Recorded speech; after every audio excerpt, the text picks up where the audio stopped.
Assalamualaikum warahmatullahi wabarakatuh. Alhamdulillahi rabbil alamin. Wassalatu wassalamu ala asyrafil anbiya wal mursalin wa ala alihi wa sahbihi ajma'in, amma ba'du. Bapak Ibu yang berbahagia, kita bersyukur kepada Allah Subhanahu wa taala di malam hari ini setelah salat maghrib.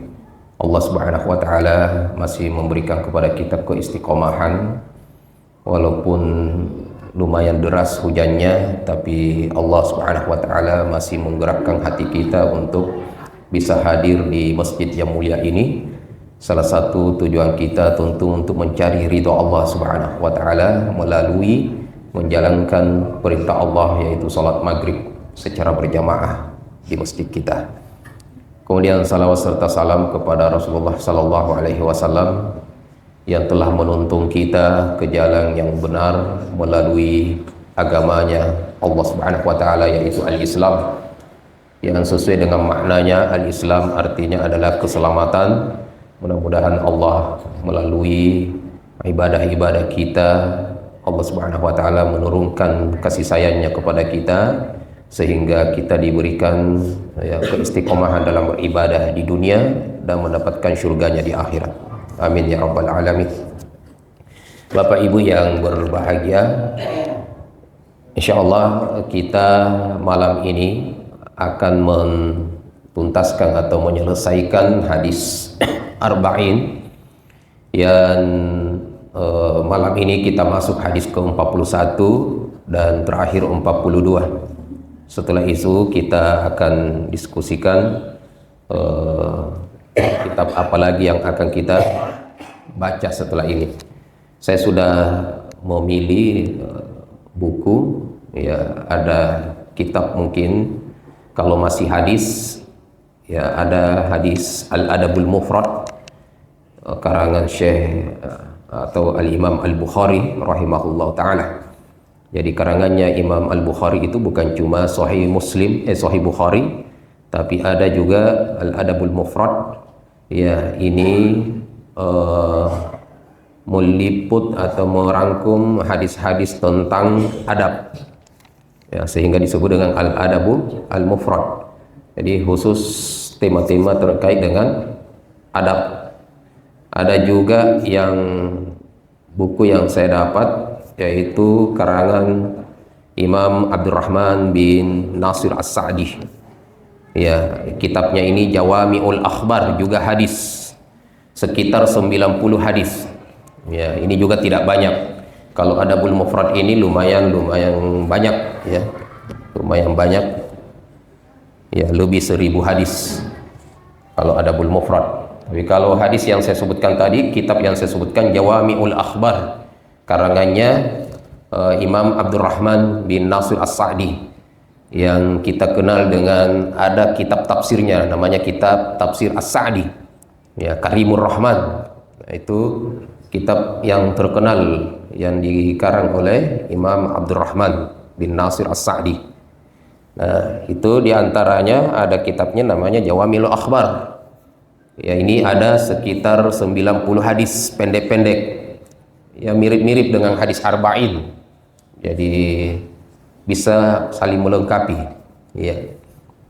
Dan itu banyak syarahnya, tapi saya belum dapat syarahnya, penjelasannya yang berbahasa Indonesia. Nanti saya cari-cari, tapi kita insya Allah kita sepakati dulu nanti. Bapak Ibu yang dimuliakan oleh Allah Subhanahu wa taala, insya Allah malam ini kita masuk pada hadis yang ke-41 dengan tema mengikuti syariat Allah, mengikuti syariat Allah Subhanahu wa ta'ala. Ya. An Abi Muhammad Abdullah bin Amr bin al-As radhiyallahu anhuma qala Rasulullah sallallahu alaihi wasallam, la yu'minu ahadukum hatta yakuna hawahu taba'an lima ji'tu bihi. Hadis hasan sahih, rawainahu fi kitabi al-hujjah bi isnadin sahih. Dari Abu Muhammad Abdullah bin Amr bin al-As radhiyallahu anhuma mengatakan, Rasulullah Shallallahu Alaihi Wasallam bersabda, tidak beriman salah seorang di antara kalian, maksudnya tidak sempurna keimanan salah seorang di antara kalian sampai hawa nafsunya mengikuti apa yang datang dariku. Maksudnya adalah syariat Allah Subhanahu wa taala. Tidak sempurna keimanan salah seorang di antara kalian sampai hawa nafsunya, keinginannya itu mengikuti syariat Allah. Ya. Syariat Allah. Syariat Allah sumbernya adalah Al-Qur'an dan hadis Nabi sallallahu alaihi wasallam. Jadi tidak sempurna keimanan seseorang sampai mengikuti syariat Allah. Ya. Lima ji'tu bihi, atas apa yang datang dariku, kata Nabi. Ya. Apa yang datang dari Nabi atau apa yang dibawa oleh Nabi, yaitu syariat Islam. Ya. Maka tidak sempurna keimanan seseorang sampai orang itu mengikuti syariat Islam. Nah, di sini Bapak Ibu sekalian, tidak bisa kita hanya memaknai tidak beriman, tapi kita maknakan tidak sempurna keimanan seseorang. Ya. La yu'minu al-iman al-kamil, tidak sempurna dengan keimanan, tidak beriman dengan keimanan sempurna. Jadi maksudnya begitu. Ya. Karena di sini belum masuk pada ranah kekufuran. Ya, belum masuk. Tapi masuk dalam ranah maksiat. Dan orang yang melakukan maksiat, pelaku maksiat itu tidak bisa dikafirkan. Ya. Maka tidak bisa dikatakan tidak beriman, tapi tidak sempurna keimanannya. Tidak sempurna keimanannya. Itu berbeda antara tidak beriman dengan tidak sempurna. Kalau tidak sempurna keimanannya, artinya dia masih muslim, masih mukmin. Tapi kalau kita artikan tidak beriman, berarti kafir. Iya. Baik. Jadi la yu'minu ahadukum hatta yakuna hawahu taba'an lima ji'tu bihi. Dalam firman Allah Subhanahu wa taala di ayat yang lain pada surat Al-Ahzab ayat 36, Allah Subhanahu wa taala berfirman, "Wa ma kana lil mu'minin wala mu'minatin idza qada Allahu wa rasuluhu amran ay yakuna lahumul khiyarah min amrihim." Kata Allah Subhanahu wa taala, tidak pantas bagi seorang mukmin laki-laki maupun perempuan apabila Allah Subhanahu wa taala dan Rasulnya sudah menetapkan suatu perkara, suatu hukum, lalu kemudian masih ada pilihan lain dari mereka. Artinya tidak ada lagi pilihan ketika sudah ada hukum Allah dan Rasulnya. Maka hawa nafsu kita itu harus mengikuti apa yang datang dari hukum Allah dan hukum Rasulnya atau syariat Allah Subhanahu wa ta'ala. Maka nafsu atau hawa nafsu kita, Bapak Ibu sekalian, atau keinginan hawa nafsu kita itu harus mengikuti syariat Allah. Ya, makanya ulama kita mengatakan nafsu orang itu terbagi dua. Ada yang baik, ada yang buruk. Yang baik itu adalah ketika nafsu seseorang itu masih mengikuti syariat Allah. Itu nafsu yang baik. Tapi nafsu yang buruk itu adalah ketika sudah menyelisihi syariat Allah. Jadi ada keinginan nafsu al-hawa atau hawa nafsu seseorang yang sudah menyelisih syariat Allah atau enggan melakukan perintah Allah atau lebih banyak melakukan maksiat dan larangan Allah, maka ini dikatakan nafsu yang buruk. Ya, nafsu yang baik itu adalah ketika hawa nafsunya masih mengikuti dengan perintah Allah dan Rasulnya. Jadi kita tidak bisa mengatakan hawa nafsu itu pasti buruk. Ya. Akal itu pasti buruk, tidak. Tapi selama masih mengikuti perintah Allah dan syariat Allah, maka nafsunya disebut sebagai nafsu yang baik. Kenapa harus mengikuti Nabi Sallallahu Alaihi Wasallam? Karena setiap yang datang dari Nabi Shallallahu Alaihi Wasallam itu tidak datang dari hawa nafsunya. Jadi Nabi sendiri apa yang disampaikan, yang diberitakan sampai kepada kita juga bukan atas hawa nafsunya. Allah Subhanahu wa taala berfirman, "Wa ma yantiqu 'anil hawa in huwa illa wahyun yuha." Dan tidaklah Nabi Shallallahu Alaihi Wasallam mengikuti hawa nafsunya, melainkan apa yang disampaikan itu, yang dikhabarkan itu adalah dari firman Allah, dari wahyu dari Allah Subhanahu wa taala. Ya. Dalam sebuah hadis juga yang sama mirip dengan hadis ini, Rasulullah sallallahu alaihi wasallam berfirman, Rasulullah sallallahu alaihi wasallam bersabda, "Walladzi nafsi biyadihi la yu'minu ahadukum hatta akuna ahabba ilaihi min walidihi wa waladihi wan nasi ajma'in." Demi yang jiwaku ada di genggamannya, artinya demi Allah, tidak sempurna keimanan salah seorang di antara kalian sampai saya lebih ia cintai daripada bapaknya, anaknya, dan seluruh manusia. Jadi kata Nabi, demi Allah tidak sempurna keimanan seorang di antara kalian sampai aku lebih dicintai daripada orang tuanya, anak-anaknya, keluarganya, dan seluruh manusia. Maka cinta yang tertinggi adalah kepada Allah dan Rasulnya. Ya.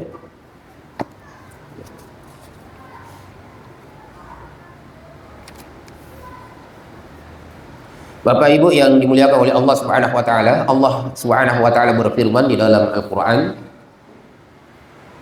dalam surat At-Taubah, "Qul in kana aba'ukum wa abna'ukum wa ihwanukum wa azwajukum wa ashiratukum wa amwalu iqtaraftumuha wa tijaratun takhshawna kasadaha wa masakinu tardawnaha ahabba ilaikum minallahi wa rasulihi wa jihadin fi sabilihi fatarabbasu hatta ya'tiyallahu bi amrihi."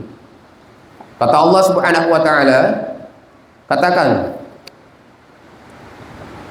apabila bapak-bapak kalian, anak-anak kalian, saudara-saudara kalian, istri-istri kalian, atau pasangan-pasangan kalian, atau keluarga kalian, atau harta kekayaan yang kalian usahakan, atau perdagangan dan perdagangan yang kamu khawatirkan kerugiannya, dan tempat tinggal yang kalian cintai, lebih kalian cintai daripada Allah dan Rasulnya. Jadi apakah bapak kalian lebih kalian cintai, anak-anak kalian lebih kalian cintai, keluarga kalian lebih kalian cintai, pasangan kalian lebih kalian cintai, harta kalian lebih kalian cintai, perdagangan kalian lebih kalian cintai, tempat tinggal rumah kalian lebih kalian cintai daripada Allah dan Rasulnya, dan berjihad di jalan Allah, fatarabbasu hatta ya'tiyallahu bi amri, maka tunggu sampai Allah memberikan keputusannya, wallahu la yahdil qaumal fasiqin, dan sesungguhnya Allah Subhanahu wa taala tidak memberikan petunjuk orang-orang fasik. Maka Bapak Ibu sekalian, orang yang mengedepankan cintanya kepada yang kita sebutkan tadi, mengedepankan cintanya kepada orang tuanya, anak-anaknya, hartanya, pangkatnya, jabatannya, rumah mewahnya, kendaraan mewahnya, daripada perintah Allah dan Rasulnya, maka disebut sebagai orang fasik. Disebut sebagai orang fasik. Ya. Tidak sampai disebut sebagai orang kafir, tapi disebut sebagai orang fasik. Orang fasik itu orang yang sudah rusak, yang sedikit lagi kalau dia tinggalkan perintah Allah, maka bisa jatuh ke dalam kekufuran, bisa jatuh dalam kekufuran. Ya, karena ini adalah sarana wasilah kepada kekufuran. Orang kalau sudah lebih nyaman bermaksiat, sudah merasa aman daripada meninggalkan perintah Allah, merasa aman dengan menjalankan larangan Allah, maka dikhawatirkan dia akan meninggalkan agama Allah dan jatuh ke dalam kekufuran. Saya Bapak Ibu sekalian, karena sekarang sudah punya tugas yang lebih fokus kepada mu'allaf. Kemarin kita alhamdulillah ada yang kita mu'allafkan, seorang, bukan juga seorang anak muda, tapi masih muda karena belum menikah ya. Ternyata beliau adalah penginjil yang alhamdulillah pekan lalu masuk Islam, kita Islamkan.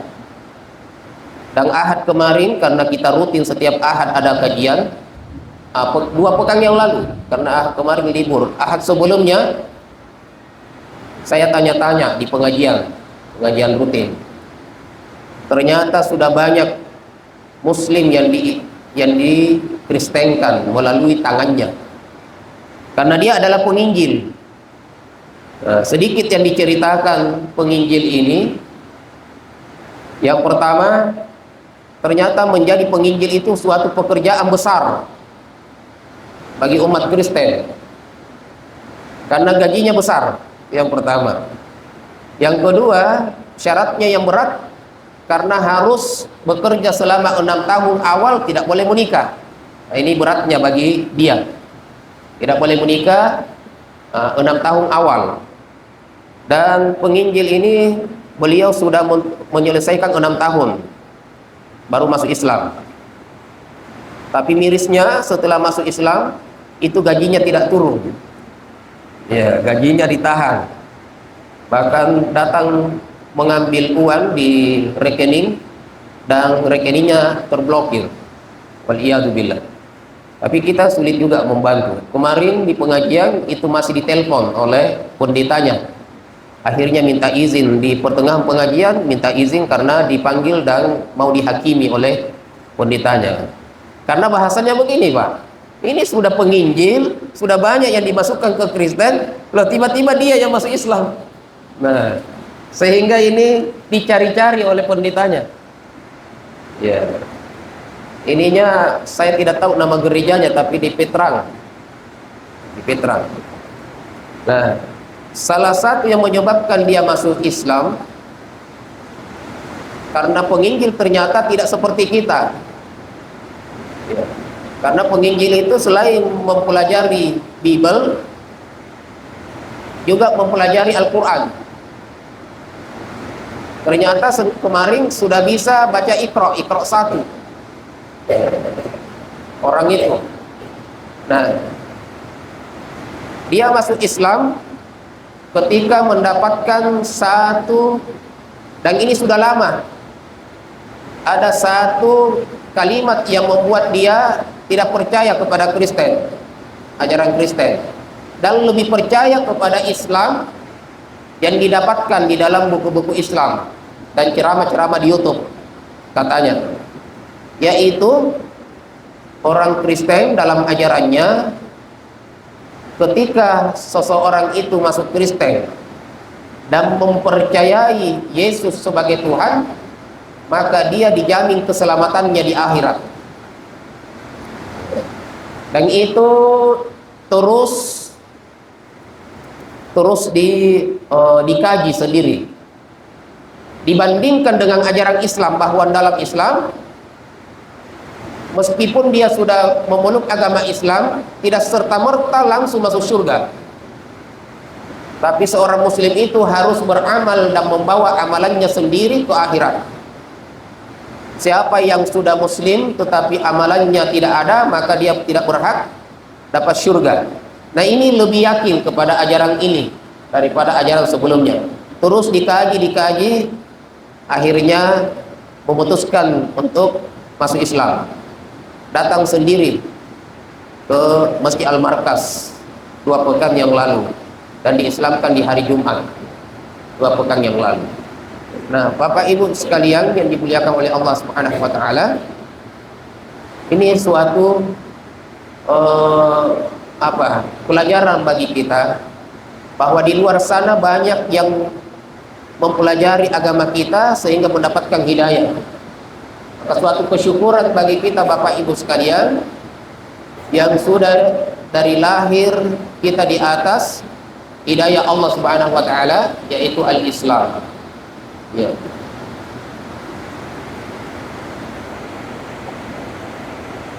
Maka sekali lagi Bapak Ibu sekalian,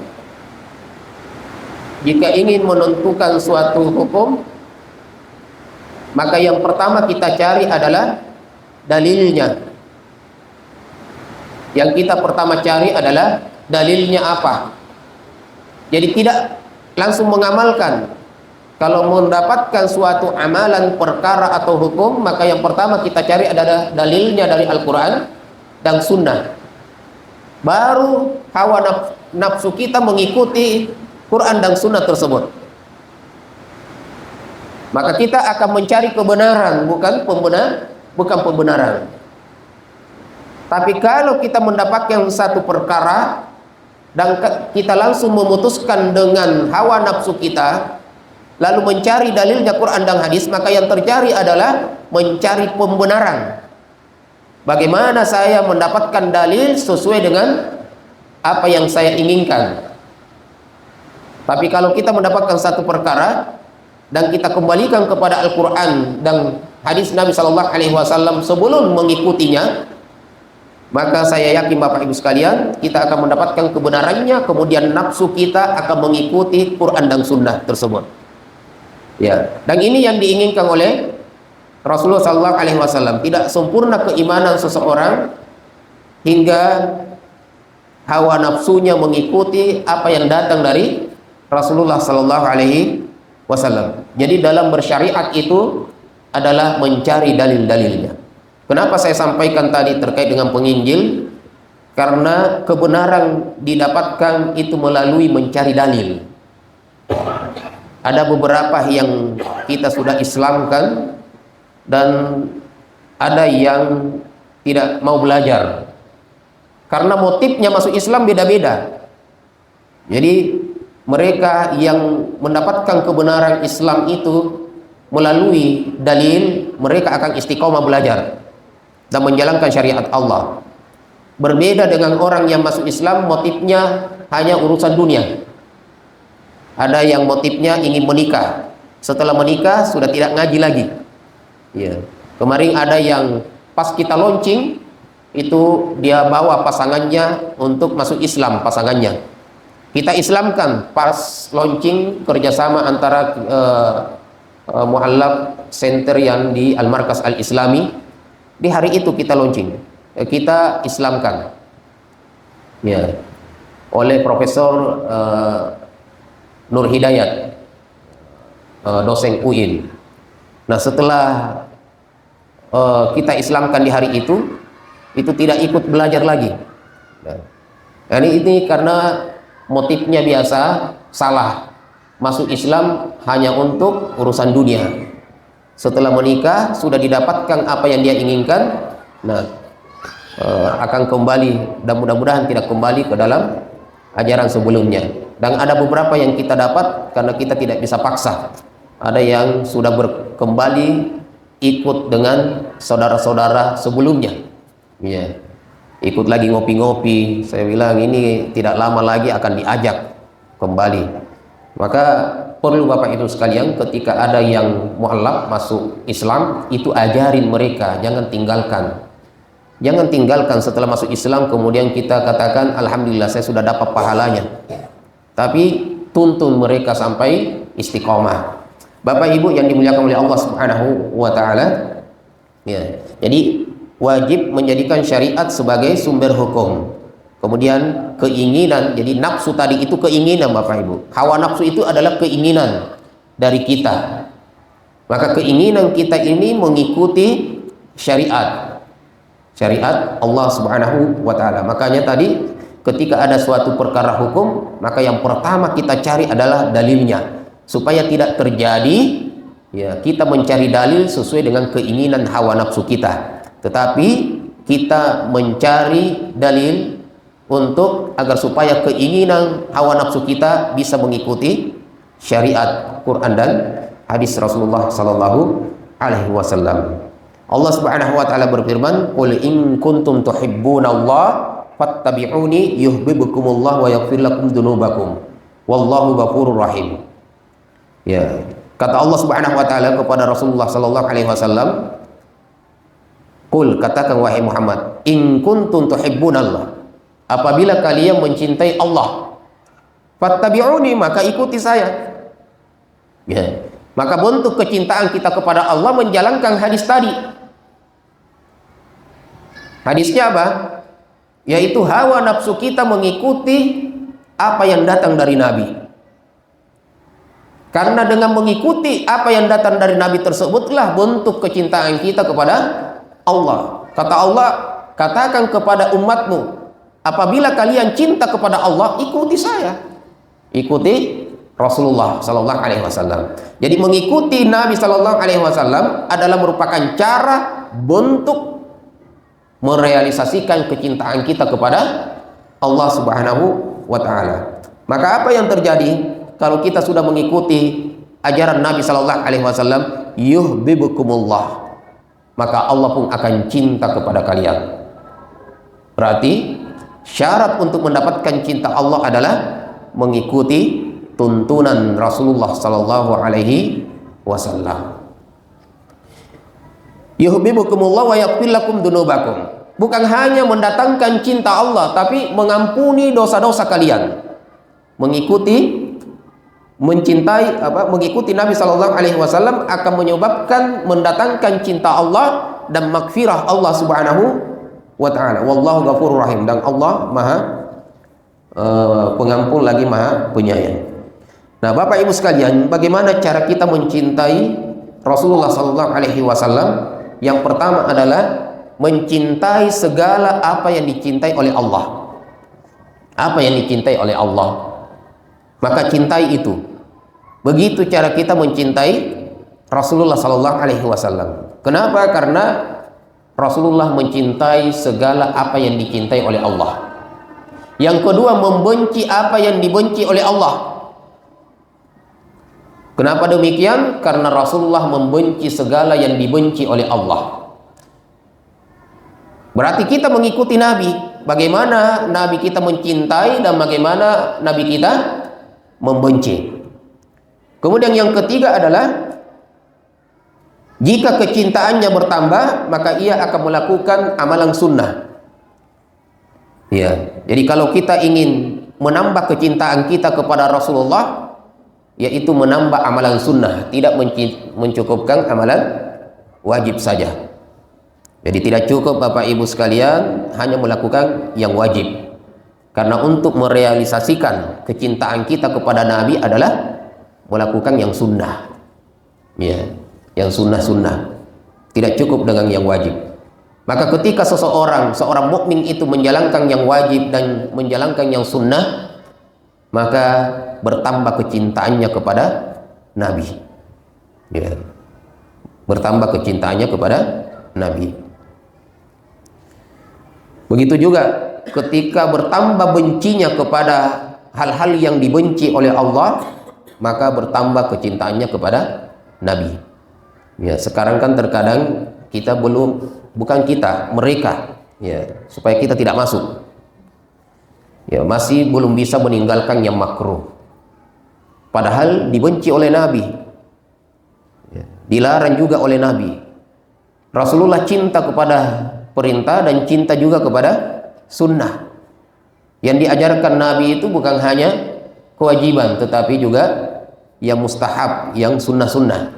Ya, maka kita jalankan dua-duanya. Yang dibenci juga adalah bukan hanya yang haram, tapi juga yang makruh. Ya, banyak yang makruh yang masih dijalankan. Bahkan merokok saja ada mayoritas mengharamkan, mayoritas ulama mengharamkan, dan sedikit sekali yang memakruhkan. Itu juga makruh adalah larangan, masih juga belum bisa ditinggalkan. Makruh juga larangan. Ya, kalau kita mau merealisasikan bentuk kecintaan kita kepada Nabi, maka tahan, tinggalkan juga itu yang makruh. Ya. Sebagaimana kita melaksanakan yang sunnah. Maka memang benar kata ulama kita, menjalankan perintah itu lebih mudah daripada meninggalkan larangan. Ya. Karena ada orang yang sudah bisa sholat tapi belum bisa meninggalkan judi. Banyak orang yang sudah bisa berpuasa tapi belum bisa meninggalkan larangan-larangan Allah yang lainnya, termasuk dalam hukum yang makruh. Banyak yang bisa melakukan yang sunnah-sunnah tapi belum bisa meninggalkan yang makruh. Kalau kita cinta kepada Rasulullah, untuk mendatangkan cinta Allah Subhanahu wa taala, ini kita usahakan. Ya. Semakin bertambah amalan sunnah yang kita lakukan, semakin bertambah kebencian kita kepada yang makruh, maka semakin bertambah juga cinta kita kepada Nabi. Jadi pembuktian kita kepada cinta kita kepada Nabi untuk mendatangkan cinta Allah tersebut itu cuma itu. Yang penting menjalankan syariat Allah, syariat Nabi Sallallahu Alaihi Wasallam. Nah, Allah Subhanahu wa taala berfirman, "Wala tattabi'il hawa fayudillaka an sabilillah." Dalam surat Shad disebutkan, dan janganlah kamu mengikuti hawa nafsumu sehingga mensesatkan dari jalan Allah Subhanahu wa taala. Allah Subhanahu wa taala juga berfirman, "Wa amma man khafa maqama rabbih wa nahan nafsa 'anil hawa fa innal jannata hiyal ma'wa." Maka barang siapa yang takut kepada Tuhannya dan meninggalkan kemauan hawa nafsunya, maka tempat terbaiknya adalah surga. Ya.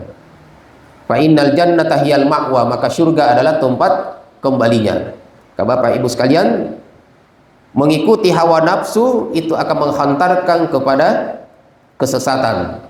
Dan hawa nafsu mengikuti perintah Allah Subhanahu wa taala, Allah janjikan surga untuknya. Jadi saya ulang lagi, nafsu ini baik kalau nafsu ini mengikuti syariat Allah Subhanahu wa taala. Ya. Kemudian kita masuk pada hadis yang ke-42. Hadis ke-42 temanya adalah luasnya ampunan Allah. Luasnya ampunan Allah Subhanahu wa taala. Allah Maha Pengampun, Bapak Ibu sekalian. Berapapun dosa kita, Allah akan mengampuni. Ya. Bagaimanapun jenisnya. Dosa manusia itu dua, Bapak Ibu. Yang pertama dosa besar, yang kedua dosa kecil. Semuanya bisa terhapus. Dosa kecil bisa terhapus dengan amal soleh setiap hari kita lakukan. Salat kita maghrib tadi, isya sebentar, itu menghapuskan dosa selain mendapatkan pahala. Itu indahnya beribadah kepada Allah. Setiap ibadah yang kita kerjakan itu banyak kebaikannya. Dijanjikan surga, diampuni dosanya, diberikan pahala yang berlipat ganda, dimudahkan rizkinya, dan masih banyak lagi kebaikan yang lain. Rasulullah sallallahu alaihi wasallam, an Anas radhiyallahu anhu qala, sami'tu Rasulullah sallallahu alaihi wasallam, dari Anas radhiyallahu an mengatakan, saya mendengar Rasulullah sallallahu alaihi wasallam yaqul, bersabda, qala Allah taala, ini hadis qudsi. Allah Subhanahu wa taala berfirman, ya bani Adam, innaka ma da'autani wa rajautani ghafartu laka ala ma kana minka wa la ubali. Ya bani Adam, law balagat dhunubuka ananas samaa'i thumma astaghfartani ghafartu lak. Ya bani Adam, innaka law ataitani bi qurabil ardi khataya thumma laqitani la tusyrik bi syai'an la ataituka bi qurabiha maghfirah. Rawahu Tirmizi wa qala hadis hasan sahih. Hadisnya hasan sahih. Jadi Allah Subhanahu wa taala dalam hadis qudsi berfirman, wahai anak cucu Adam, innaka ma da'autani wa rajautani ghafartu laka ala ma kana minka wa la ubali. Wahai anak Adam, sesungguhnya apa yang kamu minta dan yang kamu harapkan dariku, saya akan mengampunimu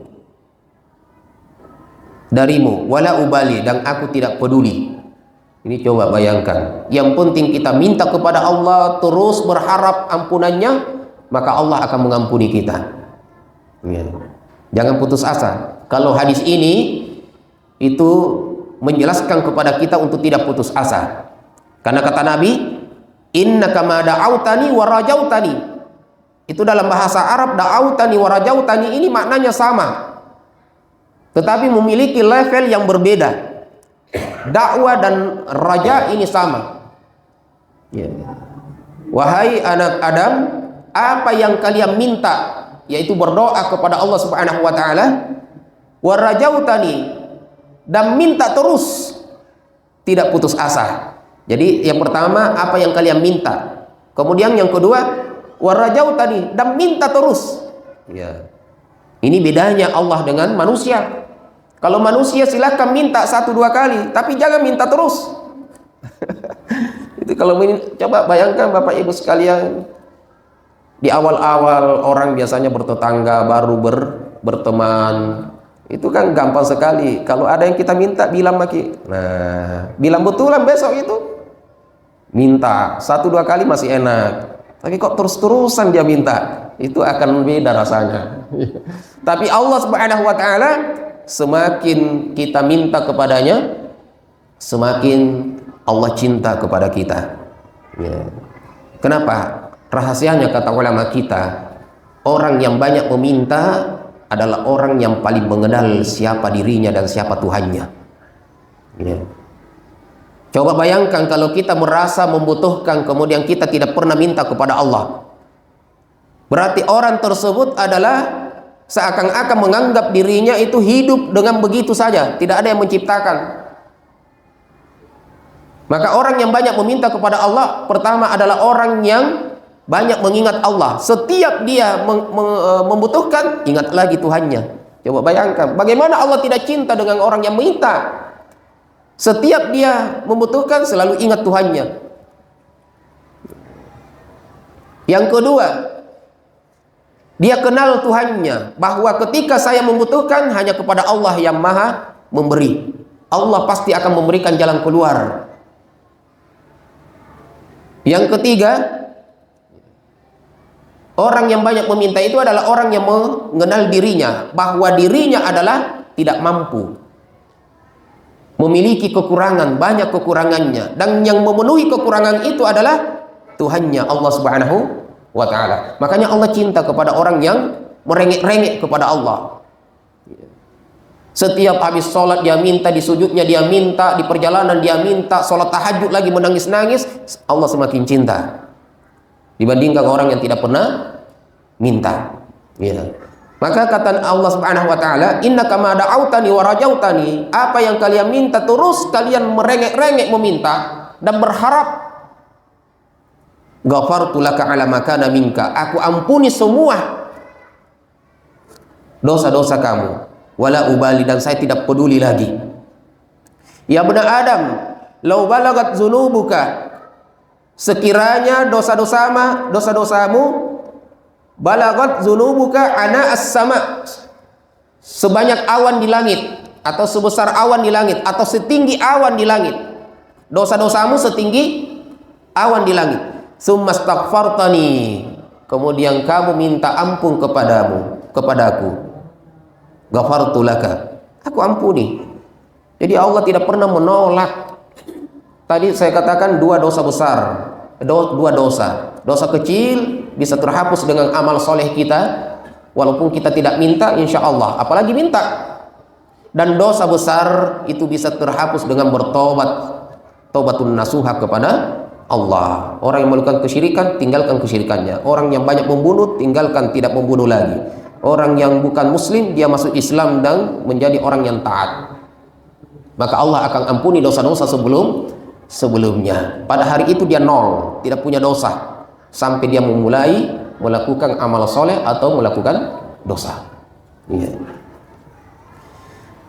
Wahai anak cucu Adam, lau balagat dzunubuka, sekiranya dosa-dosamu itu sudah memuncak sampai ke langit, lalu minta ampun kepadaku, saya ampuni, aku ampuni. Ya benar Adam, innaka law ataitani biqurabil ardi hataya summa laqitani. Wahai anak cucu Adam, sekiranya kamu datang kepadaku dengan membawa banyak dosa, kesalahan, dosanya seisi bumi. Coba bayangkan, seisi bumi, Pak. Dosanya, kesalahannya seisi bumi. Summa laqitani la tusyrik bi syai'an. Kemudian kamu datang kepadaku dalam keadaan tidak memperserikatkan saya dengan sesuatu apapun. Tidak melakukan kesyirikan. La ataituka bi qurabiha maghfirah. Maka saya pun akan mendatangkan ampunan kepadamu seisi bumi. Kita bawa seisi bumi kesalahan, dosa-dosa, maka Allah juga akan membawa ampunannya seisi bumi dengan penuh ampunan. Ya. Maka tidak boleh berputus asa, Bapak Ibu sekalian. Nah, Allah Subhanahu wa taala berfirman, "Wa may ya'mal su'an aw yazlim nafsahu tsumma yastaghfirillaha yajidillaha ghafurar rahima." Barang siapa yang berbuat kejahatan atau menganiaya, menzolimi dirinya, kemudian datang kepada Allah dengan beristighfar kepadanya, maka dia akan menemukan Allah dalam keadaan mengampuni dosa-dosanya. Ghafurur rahimah, maha pengampun lagi maha penyayang. Tapi kata ulama kita, al-istighfar la budda ayyakuna ma'at taubah, makrunan bit taubah. Beristighfar, Bapak Ibu sekalian, tidak cukup dengan astagfirullah, astagfirullah, astagfirullah. Ya, maka istighfar itu ada dua. Doa juga ada dua. Yang pertama, doa ibadah dengan doa masalah. Doa ibadah itu adalah kita butuh tidak butuh, kita tetap berdoa. Karena adalah ibadah. Iya kan? Berapa kali kita berdoa? Sering kita berdoa. Tapi ada doa masalah, yaitu ketika ada yang kita butuhkan. Ketika sakit, minta kepada Allah. Ketika ada yang kita inginkan, kita minta kepada Allah. Ini namanya doa masalah. Istighfar juga ada dua. Istighfar ibadah. Ya, kita beristighfar karena istighfar sendiri adalah ibadah. Dan istighfar kedua adalah thalabul maghfirah, betul-betul minta ampunan dari Allah. Ini kalau betul-betul minta ampunan dari Allah, itu harus bertobat dengan benar. Tidak cukup hanya astagfirullah, berarti saya sudah bebas dari dosa. Tidak cukup. Ya, kalau ini istighfar yang kedua, yaitu thalabul maghfirah. Ya, harus tobat. Tobat itu meninggalkan kesalahan yang lama. Jangan kita beristighfar, bertobat, tetapi ya, masih dilakukan besok kesalahan itu. Ya, tinggalkan. Kemudian Allah Subhanahu wa taala berfirman, "Wa anistaghfiru rabbakum tsumma tubu ilaihi." Wa anistaghfiru rabbakum tsumma tubu ilaihi. Dan beristighfarlah kepada Tuhan kalian dan lalu bertobatlah. Jadi istighfar harus diiringi dengan taubat. Allah Subhanahu wa taala berfirman, "Wa tubu ilallahi jami'an ayyuhal mu'minun la'allakum tuflihun." Dan bertaubatlah kalian semua wahai orang-orang mukmin, agar supaya kalian menjadi hamba-hamba Allah yang beruntung. Ada sayyidul istighfar, mungkin anak-anak kita sudah hafal itu. Diajarkan itu, Ustaz, sayyidul istighfar, Allahumma anta rabbi. Iya, itu bagus itu. Dan kalau anak-anaknya sudah dihafal, ibu-ibu juga harus hafal itu. Saya tidak pernah lupa, Bapak Ibu sekalian, membaca doa ini, istighfar ini. Karena ini rajanya istighfar. Setiap ba'da asar dengan ba'da subuh. Kalau saya ba'da asar lupa, ba'da maghrib saya baca. Allahumma anta rabbi la ilaha illa anta khalaqtani wa ana abduka wa ana ala ahdika wa wa'dika mastata'tu a'udzu bika min syarri ma sana'tu abu'u laka bi ni'matika alayya wa abu'u bi dhanbi faghfirli fa innahu la yaghfiru dzunuba illa anta. Dibaca 1 kali atau 3 kali. Ya. Salah satu keutamaannya, barang siapa yang membacanya di waktu petang, sore, maka dia terjaga sampai masuk waktu subuh atau pagi. Kalau ia baca di waktu subuh atau pagi, maka dia terjaga sampai dia masuk petang atau sore. Nah, ya, ini rajanya istighfar dan isinya masya Allah. Allahumma anta rabbi, ya Allah ya Tuhanku, engkaulah Tuhanku, la ilaha illa anta. Kita maknai ya, tidak ada Tuhan yang berhak saya sembah kecuali engkau. Khalaqtani, engkau menciptakanku, wa ana abduka, dan saya Tuhanmu. Jadi itu yang kita baca. Dan saya hambamu. Wa ana abduka, dan saya hambamu.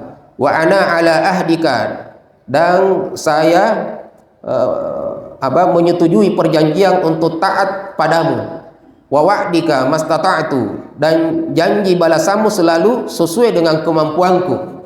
A'udzu bika min syarri ma sana'tu, saya berlindung kepadamu dari keburukan yang aku buat. Jadi di sini kita tuh meminta perlindungan kepada Allah. Wa abu'u laka bi ni'matika alayya, dan saya mengakui nikmat-nikmat yang engkau berikan kepadaku. Wa abu'u bidambi, dan saya juga mengakui dosa-dosaku. Faghfirli, maka ampunilah aku. Fa innahu la yaghfirud dzunuba illa anta, karena dosa-dosa tersebut tidak ada yang bisa mengampuni kecuali engkau. Saya kira Bapak Ibu sekalian sudah cukup untuk pertemuan kita ini. Dan sebelumnya saya sampaikan melalui hadis yang ke-42 ini, ya, intinya adalah pada hadis ini Rasulullah mengajarkan kita 3 hal, asbabul maghfirah, yaitu sebab-sebab untuk mendatangkan ampunan Allah Subhanahu wa ta'ala. Yang pertama adalah banyak berdoa dan jangan putus asa minta ampun. Yang pertama, wa qala rabbukum ud'uni astajibu lakum, dan kata Nabi SAW, minta kepadaku terus menerus dengan penuh keyakinan, niscaya Allah akan mengampuni, akan mengijabah doa kalian. Kemudian firman, ya, ayat wa qala rabbukum ud'uni astajibu lakum. Kemudian yang kedua adalah al-istighfar, banyak beristighfar. Kemudian yang ketiga adalah mentauhidkan Allah, sebagaimana hadis yang bagian yang terakhir yang kita baca, yaitu innaka law ataitani bi qurabil ardi khataya summa laqitani la tusyrik bi syai'an. Jadi syarat untuk mendapatkan maghfirah Allah Subhanahu wa ta'ala, kita minta ampun kepada Allah dan tidak memperserikatkan Allah Subhanahu wa ta'ala dengan sesuatu apapun. Kalau orang itu dalam keadaan melakukan kesyirikan, maka yang paling utama dia minta ampun kepadanya adalah minta ampun kepada Allah dan berdoa untuk meninggalkan kesyirikan tersebut. Wallahu a'lam. Barakallahu fikum wa jazakumullahu khairan. Wassalamualaikum warahmatullahi wabarakatuh.